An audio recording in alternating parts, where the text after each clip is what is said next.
পৃথিবীতে সবচাইতে শ্রেষ্ঠতম দোয়ার স্থান হলো মা বাবা। ওই মা বাবা যদি হাত পাতে আরশ পর্যন্ত পৌঁছে যায়, ওই মা বাবা যদি বদদুয়া করে, পৃথিবীর সব তীর সব টার্গেট মিস হতে পারে, কিন্তু মা বাবার বদদুয়া কখনো মিস হয় না, কখনো মিস হয় না। আর সন্তান মা বাবার জন্য যখন দোয়া করে, পৃথিবীর কোন হুজুর, পৃথিবীর কোন বুজুর্গ ব্যক্তির দোয়া কবুলের ব্যাপারে সন্দেহ থাকতে পারে, কিন্তু সন্তান যখন মা বাবার জন্য দোয়া করে, এই দোয়া আল্লাহ ফেলে দেয় না। সুবহানাল্লাহ।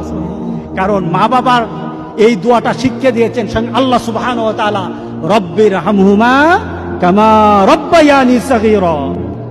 আপনি কবরে থাকবেন, আপনি প্রত্যেক নামাজে আপনার সন্তান দোয়া করবে আপনার জন্য, রব্বির হামহুমা কামা রব্বায়ানি সাগীরা। পড়েন, মা বাবার জন্য দোয়া করেন প্রতি নামাজে বলেন মা বাবার জন্য, রব্বির হামহুমা কামা রব্বায়ানি সাগীরা। আপনি দোয়া করেন, দেখবেন আপনার দোয়ার কারণে আপনার সন্তান আপনার জন্য দোয়া করছে। আপনাকে আল্লাহ যেন এমন সুযোগ করে দেয়, এমন কুলাঙ্গার সন্তান যেন আমাদের সন্তানগুলো আল্লাহ না বানায়। সবাই বলেন আল্লাহুম্মা আমিন।